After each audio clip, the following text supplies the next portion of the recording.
Kanalıma hoş geldiniz. Bugün sizlere orkideler çiçeklerini döktükten sonra yapmamız gereken ilk işlemden ve orkidelerin bu şekilde yeni çiçek dalları çıkarabilmesi için hangi püf noktalara dikkat etmemiz gerektiğinden bahsedeceğim. Orkidelerin çiçek açabilmesi için mutlaka sağlıklı olması gerekiyor. Yani bol bol yeni kökler ve yeni yapraklar çıkaran orkide sağlıklı bir orkidedir. Orkidelerde iki tür çiçek dalı vardır. Birinci tür çiçek dalı gövdeden çıkan ana dal çiçek dalıdır. Bakın burada gördüğünüz gibi bu tomurcuklu olan dal ana dal, yani direkt gövdeden çıkan çiçek dalı. İkinci tür çiçek dalı ise budama sonucunda bakın boğum yerlerinden çıkan yan daldır. Bir yan daldan çıkan çiçek dalı normal ana gövdedeki kadar bol çiçekli olabilir. Özellikle budama yaparken nelere dikkat etmemiz gerekiyor? Birinci olarak çiçekleri solmuş ve uç kısmında belirgin bir tomurcuk yoksa ilk açan çiçek yeriyle ve en üstteki boğum yeri arasından orkidelerimizi budama yapabiliriz. Bu orkidemi gördüğünüz üzere çiçekleri artık solmaya başladı. Fakat bir kısım çiçekleri solarken bir kısım çiçekleri canlı. Peki bu dalı budama yapmam gerekiyor mu?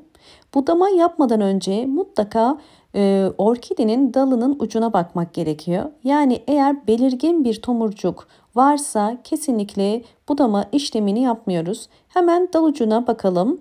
Dal ucuna baktığımız zaman bakın aktif bir şekilde 3 tane tomurcuk görünüyor. Yani bu belirgin bir tomurcuk. Eğer orkidenizin ucunda bu şekilde tomurcuklar varsa kesinlikle budama işlemini yapmayın. Çünkü dal uzamaya devam edecektir. Hemen sizlere diğer orkide ucunu da göstermek istiyorum. Bakın bu orkidemin bütün çiçekleri dökülmüş ve gördüğünüz üzere üzerinde herhangi bir çiçek yok. Budama yapmadan önce mutlaka ne yapıyoruz? Orkidenin dalının uç kısmına bakmamız gerekiyor. Bakın uç kısmında gördüğünüz üzere belirgin bir tomurcuk yok. Eğer biraz önce gösterdiğim gibi belirgin bir tomurcuk olsaydı kesmeyecektik. Fakat bu belirgin bir tomurcuk olmadığı için bunu budama işlemi yapabiliriz. İkisi arasındaki farkı yakından da sizlere göstermek istedim. Budama yaparken bir takım püf noktalara dikkat etmek gerekiyor. Budama yaparken kesinlikle boğumları saymadan yapın. Çünkü her bir boğum bizim için yeni bir çiçek dalı demek.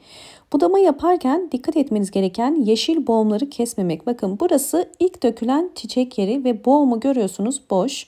Hemen altında bakın tuttuğum yer ise altında yeşil bir boğum var. Kabuğu kurumuş fakat bunlar yeşil boğum. Boş boğum ile yeşil boğum arasından kesiyoruz. Evet, tek seferde kestim. Keserken dalın zedelenmemesi gerekiyor. Bunun için mutlaka keskin bir makas ya da keskin bir bıçak kullanın. Eğer dal ezilirse boğumlardan çiçek dalı çıkmaz. Bakın daha önce kestiğim yer ve kurumuş boğum yerinin hemen üstü.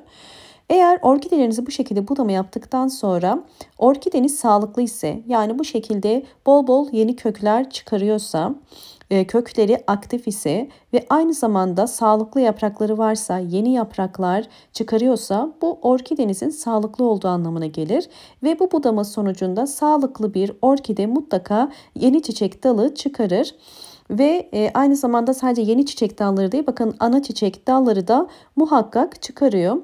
Tabii bunu yaptıktan sonra mutlaka bol ışık alan pencere kenarına yakın bir yere de koymayı unutmayın. Bu çiçek çıkmasını destekleyecektir. Hemen sizlere budama yapmış olduğum bakın dalın son halini gösteriyorum. Gördüğünüz üzere boğum yerinden küçük bir çiçek dalı hemen patlamış ve çıkmaya başlıyor. Aynı zamanda kestiğimiz dalın bakın ucu da kurudu. Bu şekilde yeni çiçek dalları çıkarıyor. İlerleyen zamanlarda boğumdan kesmiş olduğum bakın çiçek dalları yeni ana dallar çıkardı ve hızlı bir şekilde büyüdü. Görüyorsunuz budamış olduğum yerler buradan gözüküyor. Ve bu çiçek dalları ana dal kadar bol çiçekli ve canlı. Yani yapmış olduğumuz budama işlemi çok önemli. Eğer doğru bir budama ve zamanında yaparsanız orkideleriniz bu şekilde boğum yerlerinden de bol bol yeni çiçek dalları çıkarır. Bu orkidemde 3 tane ana çiçek dalı vardı ve bunları budamıştık. Budama yaptıktan sonra gördüğünüz üzere 2 tane daldan çiçek açtı. Fakat bir tane dalı henüz çiçek çıkarmadı boğum yerlerinden. Bu gayet normal. Zaman ile bu da yine yeni çiçek dalı çıkaracaktır muhakkak. Ve budama yaptıktan sonra orkidelerinizi mutlaka bol ışık alan bir yere koyun. Bol ışık alan bir yerde sabah güneşini ya da ikindi güneşini geçici süreliğine alan bir yere koyarsanız çiçek çıkarmasına çok yardımcı olacaktır. Böylelikle orkideleriniz bol çiçekli olacaktır. Hemen sizlere diğer bir orkidemi de göstermek istiyorum. Bakın bu orkidem de yine aynı şekilde çiçeklerini dökmüş ve henüz üzerinde dökülmeyen birkaç çiçek var. Bu bizim için önemli değil. Orkidenin genel durumuna bakıyoruz. Ucunda herhangi bir tomurcuk yok. Fakat bu çiçekleri de solmaya başlamış. Hemen yine biraz önce gösterdiğim gibi boş boğum ile bakın bunlar boş boğum yani çiçeklerin döküldüğü boğumlar. Hemen altında ise yeşil boğum var ve yeşil boğumdan bir yan dal daha çıkıyor bakın. Hemen boş boğum ile gördüğünüz üzere yeşil boğum arasından bir 2 santim üzerinden tek hamlede kesiyorum. Bu şekilde eğer budama yaparsanız orkidelerinizin boğum yerleri boşuna gitmemiş olacaktır. Ve böylelikle kısa sürede orkideniz yeniden çiçek dalı çıkaracaktır. Eğer bu şekilde üzerinde bekletirsek hem dalın zamanla sararma ihtimali olur hem de yeni çiçek dalı çıkarmasını geciktirmiş olurduk. Orkideyi budama zamanı orkide çiçeklerini döker dökmez yapılmalı. Döker dökmez yaparsanız bakın kısa sürede çiçek dalını çıkarmasını geciktirmeden çiçek dalı çıkarmasına yardımcı olmuş oluruz. Bu biraz önce size gösterdim. Beraber budadığımız çiçek dalı. Bakın ana daldan budamıştım. Bir yan dal çıkmıştı ve yan dalı da budadım. Tekrar bir yan dal daha çıktı. Bu şekilde orkidelerinizi siz budama yaptıkça yeni çiçek dalları çıkarmaya devam ediyor.